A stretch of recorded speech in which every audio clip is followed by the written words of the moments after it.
म निवेदन गर्न चाहन्छु।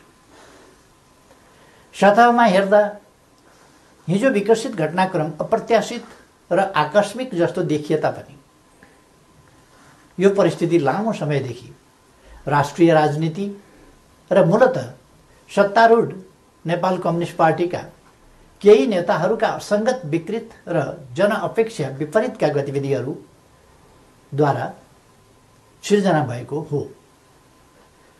2074 साल असोज 17 गते तत्कालीन नेकपा एमाले र नेकपा माओवादी केन्द्रबीच वाम गठबन्धन बनाएर निर्वाचन लड्ने र निर्वाचन लगत्तै पार्टी एकता गर्ने उद्घोष गरिएको थियो।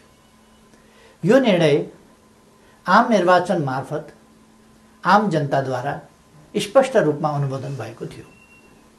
तर निर्वाचन पश्चात राष्ट्रिय राजनीतिलाई जनअपेक्षा अनुरूप अगाडि बढ्न नदिने विभिन्न विसङ्गत गतिविधि सुरु भए। सुरुमा सरकार गठनमा विलम्ब गराउने र जनादेश विपरीत अन्त्यहीन बार्गेनिङ र दबावमा राष्ट्रिय राजनीतिलाई अल्झाउने त्यति बेलाका गतिविधिहरू तपाईहरूको सम्झनामा ताजै छन् भन्ने ठान्दछु।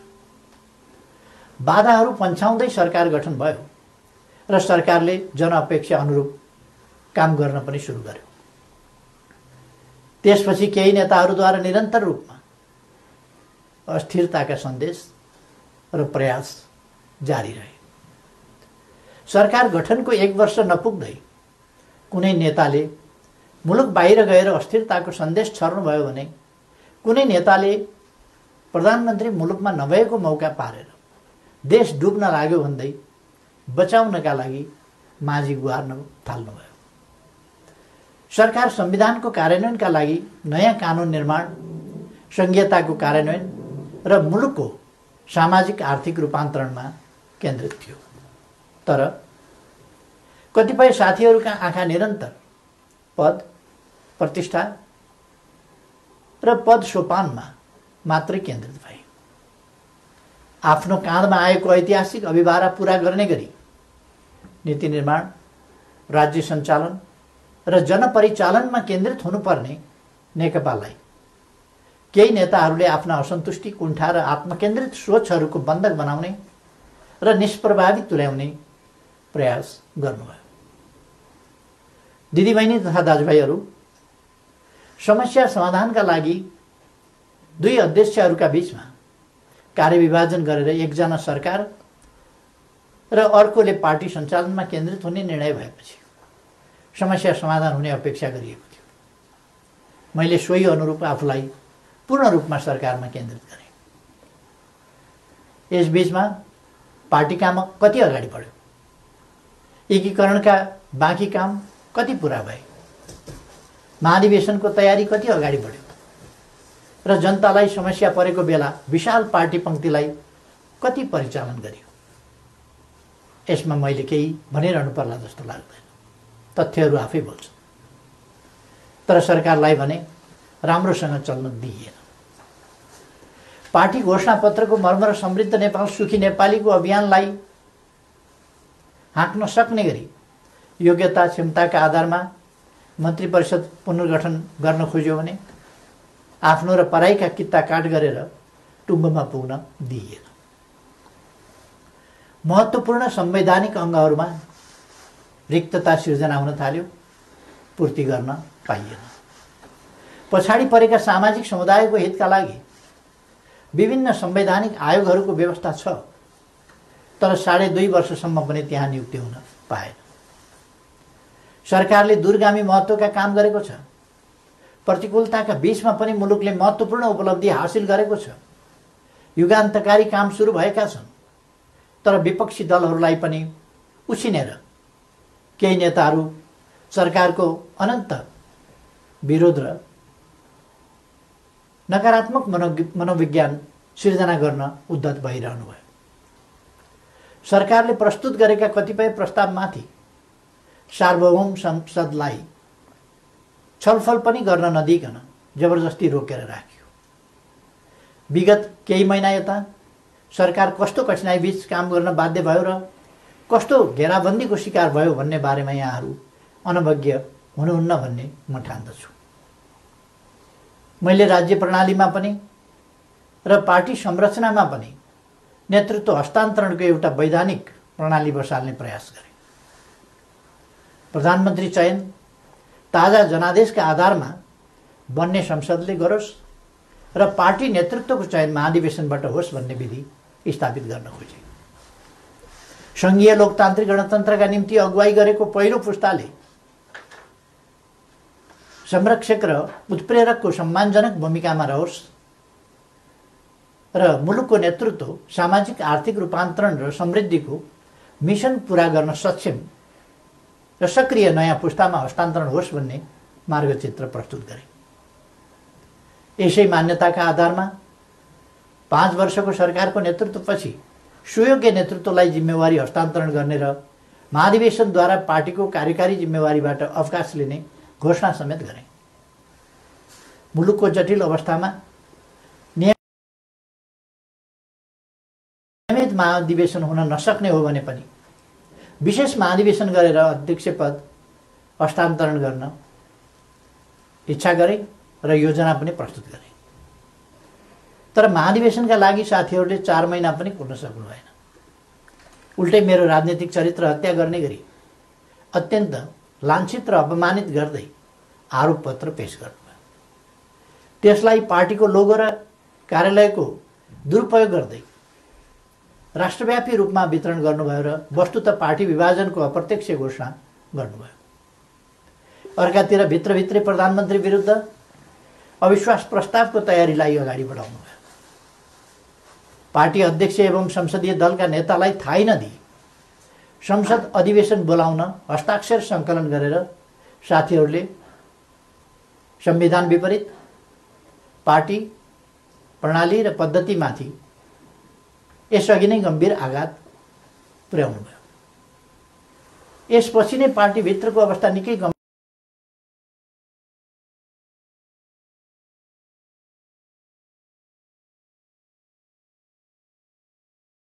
र सङ्कटपूर्ण बन्न पुगेको। अस्ति पुस 4 गते मात्रै पनि मैले पुष्पकमल दाहालजीको निवासमै गएर उक्त विग्रहकारी आरोप पत्र फिर्ता लिन, पार्टीमा सहज र स्वस्थ वातावरण सिर्जना गर्न र विशेष महाधिवेशन आयोजना गरेर नेतृत्व हस्तान्तरणका लागि पटक पटक आग्रह गरे।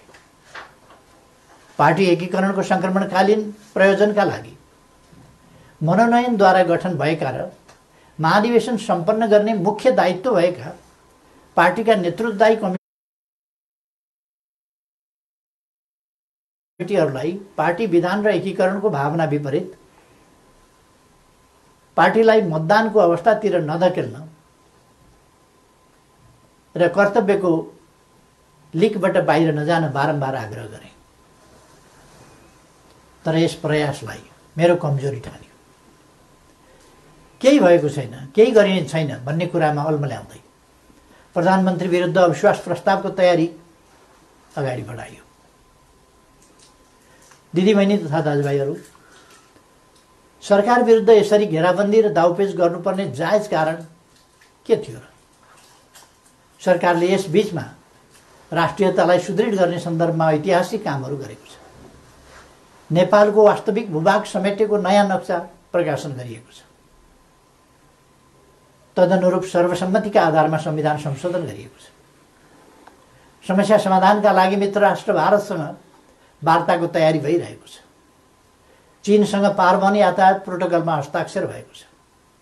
नेपालको अन्तर्राष्ट्रिय छवि, भूमिका र आकर्षण बढेको छ। यसलाई सुदृढ गर्न सबैले सहयोग गर्नुपर्ने बेलामा सरकारलाई असहयोग र असफल पार्न भइरहेका यी गतिविधिका पछाडि गम्भीर षड्यन्त्र लुकेको स्पष्ट छैन र? यी घटनाक्रम हेर्दा म आजभन्दा 4 वर्ष अगाडिका परिदृश्यहरूलाई सम्झिरहेको छु। नाकाबन्दीको साहसका साथ सामना गर्दै त्यसलाई अन्त्य गरे बापत, नेपालको पारवन सुविधा विस्तार गरेर फेरि कहिल्यै नाकाबन्दी नहुने कुराको सुनिश्चित गरे बापत त्यति बेलाको सरकारलाई यसै गरी षड्यन्त्रपूर्ण ढङ्गले अपदस्थ गरिएको थियो। परिस्थिति र समय सन्दर्भ फरक भए पनि पात्रहरू उनै हुनुहुन्थ्यो। कि यसले हाम्रा कतिपय नेताहरू नेपाललाई अनन्त अस्थिरतामा फसाउने योजनामा सहभागी भएको स्पष्ट रूपमै देखिनुहुन्न र? थुप्रै प्रतिकूलताका बावजुद नेपालले गएको 3 वर्षमा उल्लेख्य उपलब्धि हासिल गरेको कुरामाथि पनि उल्लेख भइसकेको छ। प्राय सबैजसो विकास सूचकाङ्कहरूमा नेपालले प्रगति गरेको छ। कतिपय क्षेत्रमा फड्को नै मारेको छ। शान्ति सुरक्षाको स्थितिलाई सुदृढ तुल्याइएको छ। पृथकतावादी गतिविधिलाई समाधान गरिएको छ। मुलुकले विकास, सुशासन, समृद्धि र स्थायित्वतिर सकारात्मक कदम चालिरहेको यस स्थितिबाट पार्टी खुसी हुनुपर्ने होइन र? सबै मिलेर यसलाई थप गति दिनुपर्ने होइन र? तर कतिपय नेताहरूबाट यसको उल्टो काम भइरहेको छ। सरकारलाई 5 वर्ष काम गर्न दिने र उसका कामको परीक्षण जनताबाट निर्वाचनका क्रममा हुने लोकतान्त्रिक बाटो छोडेर सधैँभरि सत्ता, सधैँभरि सरकार, सधैँभरि पदीय भागभण्डाको चक्रव्यूहमा राजनीतिलाई बन्दी बनाउने काम भयो। लोकतन्त्रमा सत्तापक्षले जनताको आदेशअनुसार काम गर्छ, प्रतिपक्षले नियन्त्रण र सन्तुलनको भूमिका खेल्छ। तर हामी कहाँ सत्तापक्षका कतिपय साथीहरू नै प्रतिपक्षभन्दा बढी आक्रामक, असहयोगी र षड्यन्त्रपूर्ण गतिविधिमा संलग्न हुने विडम्बनापूर्ण अवस्था सिर्जना भयो।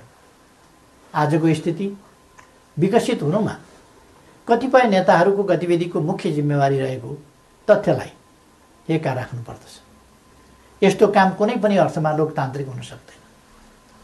दिदीबहिनी तथा दाजुभाइहरू, पार्टीलाई एकताबद्ध रूपमा अगाडि बढाउने, नेतृत्व हस्तान्तरणको विधि र प्रणाली बसाउने र पार्टी, सरकार र संसदलाई जनताको हितमा केन्द्रित गर्ने मेरा प्रयासहरूमा यसरी निरन्तर बाधा सिर्जना गरिए। यसपछि नै म यस निर्णयमा पुग्न बाध्य भएको हुँ। प्रतिनिधि सभा विघटन र नयाँ निर्वाचन मेरो रुचि वा छनौटको विषय थिएन। तर मुलुकलाई अकर्मण्य अवस्थामा राखिराख्नु उचित हुँदैन थियो। संसदलाई केही नेताहरूको स्वार्थको बन्धक बनाइराख्नु जनादेश विपरीत हुन जान्थ्यो। जनताको भावनाअनुसार काम गर्न अगाडि बढ्नै नसक्ने स्थितिबाट मुलुकलाई निकास दिनै पर्थ्यो। जनअनुमोदित नेकपाको यस सरकारलाई आफ्नै दलका नेताहरूले काम गर्न नदिने र दलभित्रको कचिङ्गनले प्रतिनिधि सभालाई पनि शिकार बनाउने अवस्था अन्त्य गर्नै पर्थ्यो। यसै पृष्ठभूमिमा म नयाँ जनादेशका लागि सार्वभौम जनता समक्ष जाने निष्कर्षमा पुगेको हुँ। म अझै पनि विगतका सबै तिता पीडाहरूलाई बिर्सेर एकताबद्ध भई निर्वाचनमा सहभागी हुन कमरेडहरूलाई आग्रह गर्न चाहन्छु। निर्वाचनको घोषणाले पार्टी एकतालाई बलियो बनाउने अपेक्षा गरेको छु। पार्टी पहिलो शक्ति बन्नुमा, पार्टी एकता हुनुमा र पार्टीले विशाल जनसमर्थन प्राप्त गर्नुमा केपी ओलीको कुनै योगदान छैन। हामी पो निर्णायक हौँ भन्ने कमरेडहरूलाई पनि लोकप्रियता र क्षमताको मापन गर्न यसले अवसर दिनेछ। प्रधानमन्त्री बन्न व्यग्र प्रतीक्षामा वा प्रयासमा रहनुभएका नेताहरूलाई पनि ताजा जनादेशले विकल्प दिनेछ। प्रतिपक्ष दललाई पनि आफ्ना एजेन्डा जनताबीच लैजान अवसर प्रदान गर्नेछ। निर्वाचन लोकतन्त्रको आत्मा हो। यो सबैभन्दा उन्नत लोकतान्त्रिक अभ्यास तथा विधि पनि हो। जननिर्वाचित सरकारले काम गर्न पाउँदैन भने उसले पुनरावेदन गर्न जाने ठाउँ सार्वभौम जनता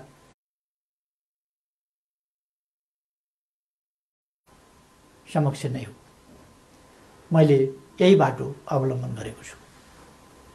पार्टीले मेरो नेतृत्वमा विगत आम निर्वाचनमा लडेको थियो। म पार्टी संसदीय दलबाट सर्वसम्मत रूपमा नेता चयन भएको थिएँ र त्यसै हैसियतमा प्रधानमन्त्री निर्वाचित भएको थिएँ। बहुमत प्राप्त दलको सर्वसम्मत नेतालाई काम गर्न नदिइएपछि बन्द कोठामा अनुचित र सिद्धान्तहीन सम्झौतामा अल्झिएर जनअपेक्षामा आँच पुर्याउनु मैले उपयुक्त ठानिनँ। जनतालाई फैसला गर्न दिनु नै सबैभन्दा लोकतान्त्रिक विकल्प हो भन्ने मैले ठाने। त्यसै पनि जस्केलाबाट सरकारमा छिर्ने र जनमतको उपहास गर्ने अलोकतान्त्रिक चरित्रप्रति मैले सधैँ विमति राख्दै आएको छु। दिदीबहिनी तथा दाजुभाइहरू, नेपालको संविधानले नेपालको सार्वभौमसत्ता र राजकीय सत्ता जनतामा निहित रहने व्यवस्था गरेको छ। राज्य सञ्चालनको अन्तिम निर्णयकर्ता जनता हुन्। जनताको यो सार्वभौमसत्ता, राजकीय सत्ता र निर्णय निर्वाचन मार्फत व्यक्त हुन्छ। जनताको अभिमत व्यक्त हुने निर्वाचनले लोकतन्त्रलाई थप सुदृढ र परिपक्व बनाउँछ।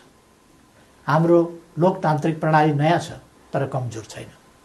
मुलुक जनप्रतिनिधिविहीन अवस्थामा छैन। राष्ट्रिय सभा क्रियाशील छ। प्रदेश सरकार र प्रदेश सभा एवं स्थानीय सरकारहरू मुलुकको संविधान र कानुन अनुरूप आफ्नो तहमा राजनीतिक नेतृत्व प्रदान गरिरहेका छन्। राष्ट्रपति र न्यायालय लगायतका संस्थाहरू र राज्यका निजामती एवं सुरक्षा अङ्गहरू सबै आफ्नो कर्तव्य निर्वाहमा दृढ छन्। 4.5 महिनापछि नयाँ प्रतिनिधि सभा स्थापित भइहाल्ने नै छ। 21औं शताब्दीको नेतृत्व गर्न तयार भएर बसेको हाम्रो युवा पुस्ता लोकतन्त्रप्रति प्रतिबद्ध छ। यो पुस्ता नै लोकतन्त्रको सबैभन्दा ठुलो पहरेदार हो। यस परिस्थितिमा म सम्पूर्ण युवाहरूलाई लोकतन्त्रको रक्षाका लागि एकजुट भएर दृढतापूर्वक अगाडि बढ्न आह्वान पनि गर्न चाहन्छु। त्यसैले निर्वाचनमा जाँदा संविधान अप्ठ्यारोमा पर्छ, लोकतान्त्रिक गणतन्त्र सङ्कटमा पर्छ र मुलुक अस्थिरतातर्फ धकेलिन्छ भनेर चलाउन खोजिएका प्रचार या फिजाउन खोजिएका आशंका र भ्रमहरू निराधार छन्। राजनीतिक स्थिरताको प्रत्याभूति गर्ने निर्णायक तत्त्व जनताको अभिमत हो। तसर्थ कुनै पनि कुरामा नअल्मलिकन आम निर्वाचनको तयारीमा केन्द्रित हुन म सबैमा हार्दिक आह्वान गर्दछु। धन्यवाद।